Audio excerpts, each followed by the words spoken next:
Olá, bem-vindos ao nosso canal. Meu nome é Mário, sou advogado aqui do Gouveia dos Reis Advogados e vou conversar com vocês hoje um pouquinho sobre contratos empresariais e a prevenção de litígios. Você que é empresário sabe que os contratos são o alicerce de uma boa relação comercial e empresarial. Por isso, eles devem ser analisados com bastante calma e cuidado na hora de você fechar um contrato novo. Atualmente, no mundo dos negócios, o empresário não pode fechar os olhos aos contratos. Ele é um documento base e muito importante para que você consiga elaborar as suas compras, as suas vendas, contratações, para que isso não venha a se tornar um prejuízo muito grande futuramente.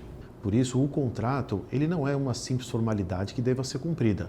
Pelo contrário, é muito importante que você saiba o que você está assinando, o que você está contratando, para que lá na frente você não tenha surpresas desagradáveis. Muitos problemas que se dão com os contratos é porque às vezes as cláusulas são ambíguas ou elas têm tratamentos diferenciados e as pessoas acabam interpretando elas de maneira diferente. Você acha que está contratando uma coisa quando na verdade você contratou outra. Ou então o contrato já vem assim mal redigido mesmo para levantar uma questão que possa suscitar dúvidas e lá na frente a pessoa numa má fé, de repente, ela já queira se eximir de um pagamento, então ela já deixa aquela cláusula mal redigida, que lá no futuro que vocês vão resolver só com ação, depois de uma ação judicial. O Código Civil, ele estabelece o quê? Que a boa-fé, ela é sempre presumida, ou seja, as partes que vão contratar um instrumento, elas têm que guardar na elaboração dele a boa-fé. Então, sempre se vai se presumir que tanto eu quanto a outra parte estamos fazendo na boa vontade e na boa-fé, sem a intenção de enganar o outro. Mas o que acontece? Às vezes o empresário ou o prestador de serviço, ou as partes que vão contratar, não querem gastar dinheiro com advogado, porque acham que o contrato é uma mera formalidade, é algo simples, que não precisa ser feito, não precisa ser revestido de obrigações, ser revestido de formalidades e acabam fazendo o que a gente chama de contrato de gaveta. Vamos fazer um contratinho aí, deixa ele guardado e depois a gente vê o que dá. Mas na verdade, quando dá os problemas é que a gente vê. Lógico que a inteligência artificial, ela ajuda muito a gente hoje. Ela traça alguns tópicos, alguns bullets que a gente vai desenvolvendo. Mas a partir daí, cabe ao advogado, com trabalho técnico, fazer esse desenvolvimento desse instrumento, resguardando o teu cliente para que não tenha esse tipo de surpresa dessas cláusulas mal elaboradas e mal redigidas. Pela experiência que eu tenho, toda aquela pessoa, seja pessoa jurídica ou pessoa física, que queira se garantir de que está fazendo um negócio que vai ser razoável, que vai ser vantajoso, deve-se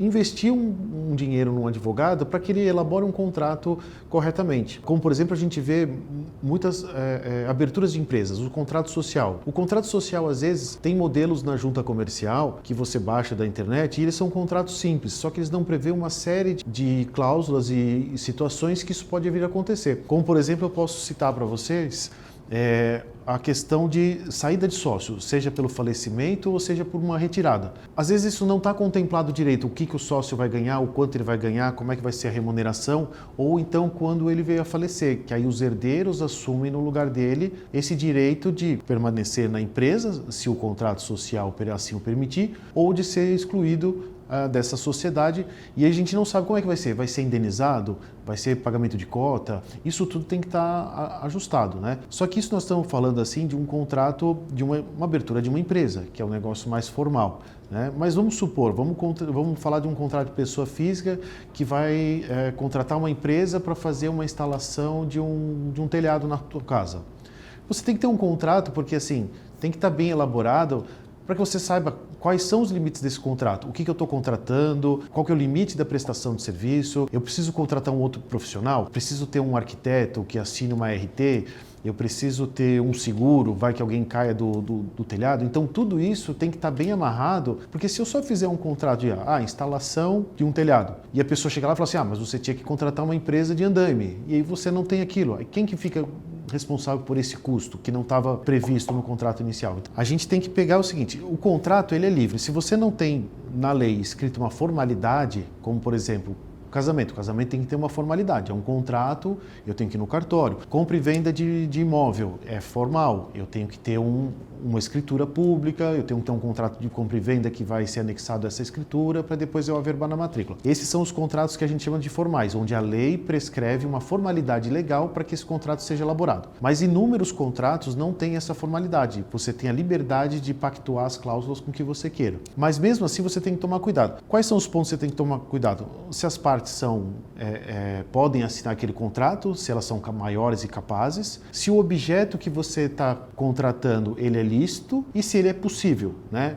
Então, a gente na faculdade brincava muito, o professor brincava muito assim, eu vou comprar um pedaço da Lua. Cara, eu posso ter as partes plenamente capazes, a Lua existe, mas eu posso comprar a Lua? Não posso comprar a Lua, né? Então, isso já não é válido. Ou então, cobrança de contrato de compra e venda de entorpecente. Eu não posso fazer, porque o objeto é ilícito, então isso eu tenho que tomar cuidado, né? Eu não posso depois, como é que eu vou cobrar isso, né? Contrato com a agiota, eu empresto um dinheiro a juros, eu não posso também fazer um contrato com isso. Então, a gente tem que ter essas regras para explicar para a pessoa, né? Ou então, por exemplo, eu vou comprar um celular para uma criança, né? A criança não pode assinar um contrato, ela tem que ter um representante, alguém que seja maior e capaz para poder ler aquilo, entender e assinar né? Ainda que representando o menor, tem que ter uma pessoa capaz para negociar e para contratar. Então, assim, você tendo esses 3 requisitos, né? De novo, as partes maiores e capazes, objeto lícito e a possibilidade do contrato, você tem a liberdade, salvo as questões formais em lei, você tem a liberdade de contratar e fazer aquilo que você queira, né? O importante de você elaborar um contrato é justamente isso, é você deixar bem claro o objeto deste contrato e a responsabilidade das partes, o prazo que esse contrato vai ter, forma de remuneração, em caso de rescisão também, o que você vai fazer. Além dos requisitos que eu acabei de mencionar para vocês, a gente tem que tomar cuidado também com o teor dessas cláusulas, né? Às vezes eu tenho os 3 requisitos, né? Eu tenho o agente maior e capaz, a possibilidade do pedido, o bem existe, mas, por exemplo, eu não tenho como dar continuidade neste contrato. Um exemplo é se eu posso fazer um contrato de compra e venda, uma escritura, e de repente o imóvel não é daqui, né? Eu tenho que fazer na praça, né, na comarca onde está o imóvel, porque depois eu tenho que registrar esse contrato num cartório de registro de imóveis. Então isso você tem que tomar cuidado para não ter este problema de uma surpresa lá na frente, você contratou com a pessoa, fez tudo certinho e de repente por uma questão de local, espaço, você não consegue executar esse contrato para nenhuma das partes. Então isso também é importante você saber aonde que você está contratando. O que é importante a gente saber dos contratos, então, é o seguinte, a estrutura dele, né? Como eu falei, eu tenho os contratos formais, que são aqueles que têm uma forma prescrita em lei, e os contratos informais, que não há essa formalidade legalmente, mas eu posso contratar, eu tenho uma liberdade para inserir e retirar as cláusulas. Só que essas cláusulas, elas devem seguir esses requisitos. O agente maior e capaz, a possibilidade do bem, do pedido, e aí ele não será nada ilícito.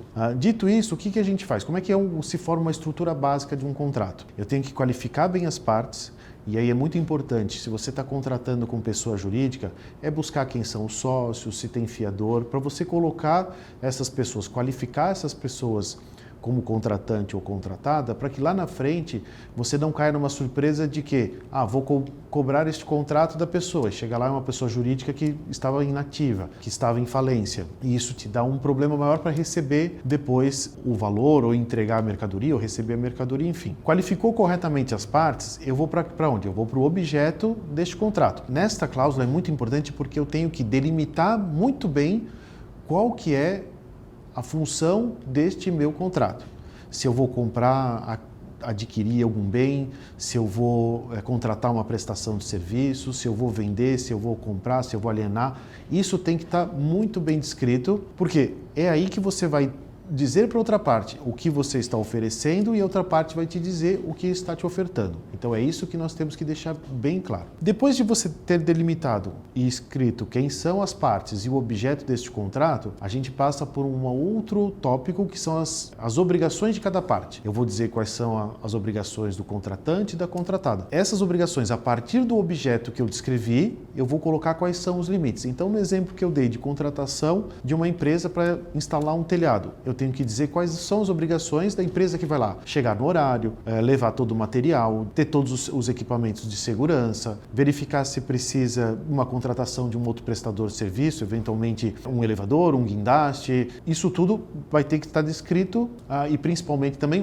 o prazo que ele vai cumprir este contrato. E da outra parte, a pessoa que está contratando a empresa também tem obrigações a disponibilizar o local limpo e adequado para as pessoas poderem fazer a instalação, pagar o valor contratado na data certa, enfim, uma série de coisas que eu posso colocar aqui. Eu posso inserir qualquer obrigação que eu queira, desde que isso não seja ilegal. Então eu posso estabelecer bem as obrigações de cada parte. Estabelecidas as obrigações, eu vou para o prazo de execução desse contrato. Eu tenho que delimitar. Vai começar em tal data e vai finalizar em tal data. Delimitado este prazo, o contrato tem que ser cumprido neste período de tempo que foi pactuado. Tem algumas pegadinhas no meio. Às vezes as pessoas colocam o prazo, mas não colocam uma penalidade para se não cumprir. E é isso que é importante. Depois de delimitar o objeto, as obrigações e o período, eu tenho que colocar as penalidades das partes.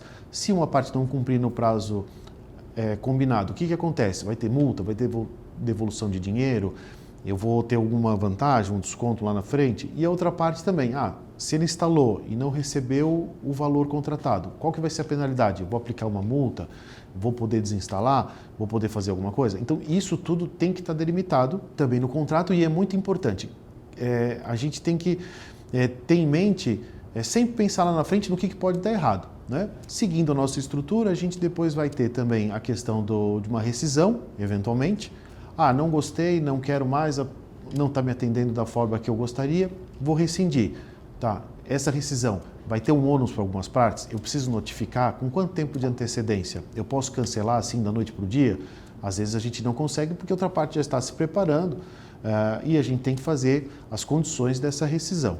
Depois de estipulada as formas de rescisão, eu vou para a questão de como que eu vou dirimir os eventuais problemas nesse contrato. Eu posso dirimir elas no Poder Judiciário, ingressando com uma ação, e aí eu escolho o foro, e aí o foro é onde que eu vou entrar com esta ação. No Código de Processo Civil está escrito, delimitada a competência dos foros. Se é no domicílio do réu, se é no domicílio do autor, isso tudo vai depender do tipo de contrato que você está celebrando. Tendo essa competência, você olha ali e coloca o foro mais indicado é o do endereço do contratante, é o do endereço da contratada.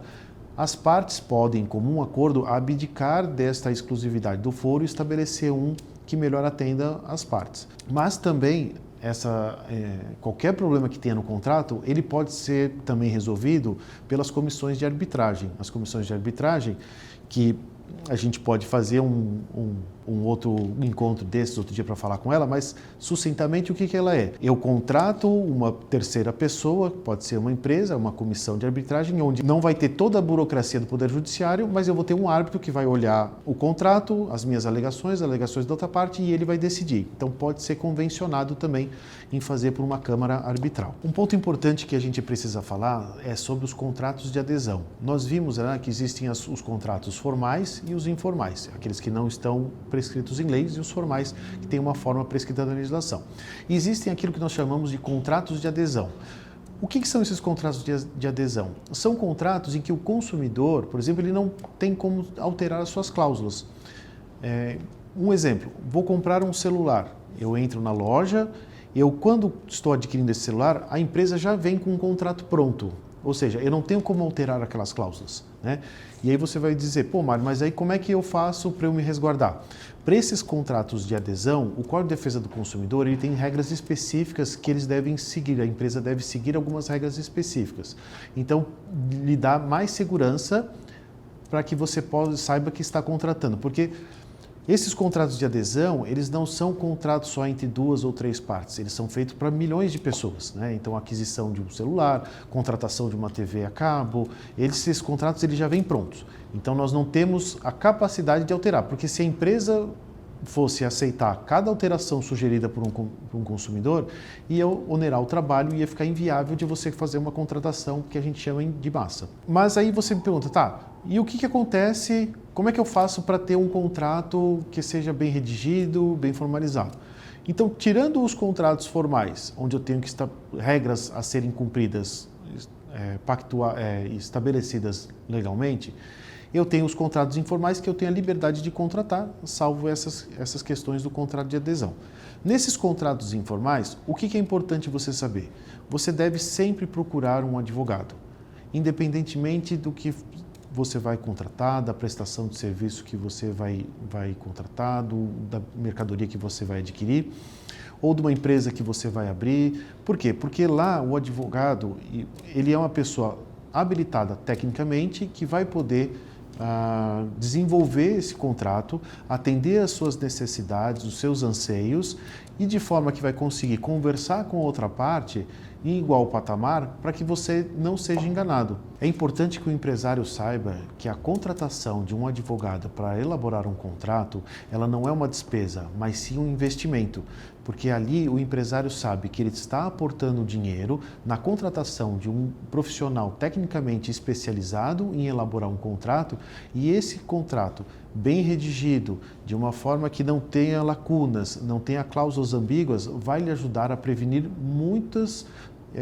problemas que você poderá eventualmente ter no futuro. E é importante também que o empresário saiba que os contratos que estão vigentes, eles podem ser renegociados, eles podem ser repactuados. Você tem mecanismos como seus aditivos de fazer novas inserções e exclusões de cláusulas para que você consiga se adequar ao mercado de como ele está. Então, assim, não é porque eu contratei, fiz um contrato assim que ele não pode ser alterado. Existem mecanismos aptos que só um advogado pode lhe auxiliar a fazer essa questão. Então, se você vai contratar uma prestação de serviço, adquirir um bem, um serviço, é importante que você procure um advogado especialista em contratos que vão te auxiliar para que você não tenha prejuízos futuros.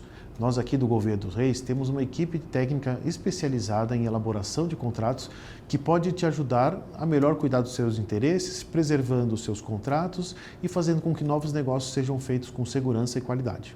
Obrigado por ter assistido, até o próximo vídeo e comente aqui embaixo caso você tenha alguma dúvida, uma sugestão ou queira nos contatar.